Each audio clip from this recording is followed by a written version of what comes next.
ఇప్పుడు దేవుడు అని అనకూడదు, దేవుడు ఒక్కడే ఉంటాడు అందరికీ. ఇప్పుడు మనకు తండ్రి ఒకటే కదా, ఇప్పుడు నాకు తండ్రి ఒకటే, అంటే తండ్రి ఇద్దరు ముగ్గురు అన్నా అనుకో పాపం ఉంటుంది. దేవుడు ఇద్దరు ముగ్గురు అన్నా ఒకటే దేవుడు.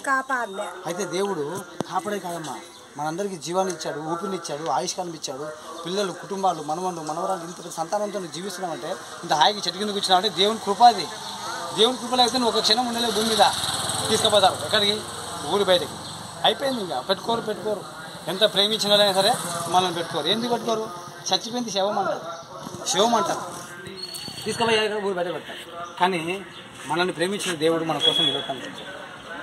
మన కోసం ప్రాణం పెట్టాడు. ఎవరంటే యేసుప్రభు 2000 సంవత్సరాల కిందట మనుషులందరి కోసం తన రక్తము, పరిశుద్ధమైన రక్తం చిందించాడు. ఇప్పుడు అందరం ఎలా పుట్టామంటే అమ్మ నాన్న ద్వారా పుట్టాం. అమ్మ అదే యేసుప్రభు దేవుని ఆత్మ ద్వారా ఆమె కన్నగర్భం జరిగించాడు. ఆ రక్తం ద్వారా మన పాపంలో విమోచన ఉంది. యేసుప్రభు నేను పాపి నన్ను క్షమించు అంతే. ఎందుకంటే మనం కళ్ళతో పాపం చేస్తాం, చెవులతో చేస్తాం, నోటితో చేస్తాం, ఎప్పుడు చెడ్డ మాట మాట్లాడతాం కదా. పక్కింటి వాళ్ళకి బాగుండాలి అనుకో మనకు అసూయ వచ్చేస్తుంది. ఒకవేళ మనం బాగున్నాం అనుకో వాళ్ళకి అసూయ వస్తుంది. మన తలంపుల్లో పాపం చేస్తాం. అయితే ఈ పాపానికి శిక్ష ఎవరు ఇస్తారంటే దేవుడే ఇస్తాడు. ఆ శిక్ష తప్పించుకోవాలంటే దేవుడిని నమ్ముతాం. ప్రభా ఇప్పుడు మన పిల్లలు తప్పు చేశారు అనుకోండి, చాలా తప్పు చేసింటారు. అయితే ఆ తప్పు మన పిల్లలు చేశారని మనం కొట్టిపోయినాం అనుకోండి, వాళ్ళకి బదిమని అనుకోండి, తండ్రి నాన్న నాకు పొరపాటు చేశానంటే మనం వదిలేస్తాం. అట్లే దేవుని గురించి మనం వేడుకోవాలి. అయ్యా నేను పాపిని, నన్ను క్షమించానాలమ్మా, ఎందుకమ్మా మొగం అంట పెట్టినావు తల్లి, నీ కొడుకు లాంటి చెప్తున్నా, యేసుప్రభుని తెలుసుకున్నా. కాబట్టి నేను ఎందుకు చెప్తున్నానమ్మా, మంచి మాటలమ్మా, ఇవి చెడ్డ మాటలే కాదు. కానీ మనుషులు బయటకు పోతే అది తాగు, ఇది తిను, ఇది చెడిపో, పిల్లలు అది చెడిపో, రే ఇది తాగరా, అది తాగరా, ఇది తినరా, వాడు బాగా వస్తే వీడు ఓడ్చలేక వాడిని కొట్టి చంపడం రోజు టీవీలో చూస్తున్నా, మనం సెల్ఫోన్లో చూస్తుందా. ఎప్పుడు ఏదో ఒక సమస్య, ఎవరినో ఒకరిని చంపేసింటాడు. లేకపోతే ఆ రాజకీయ నాయకుడు ఇట్లా, ఈ రాజకీయ నాయకుడు ఇట్లా కదా, ఆ సినిమా హీరో ఇట్లా, ఈ సినిమా హీరో ఇట్లా, ఎక్కడ చూసినా సమస్యలు. కానీ దేవుని దగ్గర ప్రశాంతత ఉంటుంది, దేవుని దగ్గర నెమ్మది ఉంటుంది, సమాధానం ఉంటుంది. దేవుడు సమాధానం కర్త. దేవుడు మనకి మేలు చేస్తాడు, ఆరోగ్యం ఇస్తాడు, సమస్యను మనం చూసి కాపాడేవాడు దేవుడు కదా. ఇంత ఉచితంగా ఎవరు ఇవ్వగలుగుతారు? దేవుడే ఇస్తున్నారు.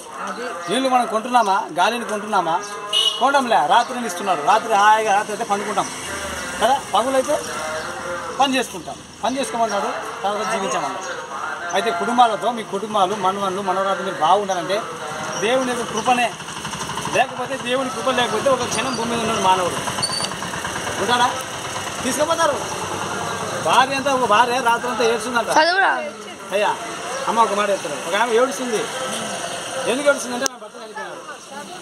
రాత్రి అయితే బాగుంటుంది కదయ్యా, పక్కన పండుకున్నాం ఇద్దరము, 40 సంవత్సరాలు నాతో ఉన్నాం అంటుంది ఆమె. అయితే ఊరోళ్ళందరూ వచ్చినారు, తీసుకుపోవాలని సమయం ఏంది, తీసుకుపోతున్నారు. ఏంది? శవంని. ఆమె అంటుంది, ఏడుస్తుంది, వద్దయ్యా తీసుకుపోతున్నా ఒకటి అంటుంది.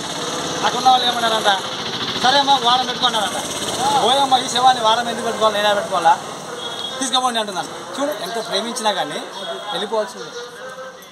అయితే వెళ్ళిపోయే లోపల నిజ దేవుని చేసుకో. దేవుడు మన కోసం ఏం చేశాడు, దేవుడు మనకి ఏమి ఇస్తున్నాడు, దేవుడు మనకు ఏం మేలు చేశాడు అంటే దేవుడు తన ప్రాణం పెట్టాడు, అమూల్యమైన రక్తము చిందించాడు. ఆ రక్తం ద్వారా మన పాపంలో విమోచన.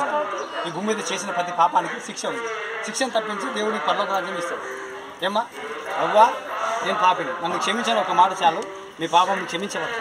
పాపం చేయలేదంటే చెప్పొద్దండి, అందరూ పాపులని బైబిల్ చెప్తుంది. ఏదో రకం పాపం చేస్తామంట, కళ్ళతోనో నోటితోనో కదా. పక్కింటి వాళ్ళకి మన పక్కింటి గొడవ ఉందా లేదా?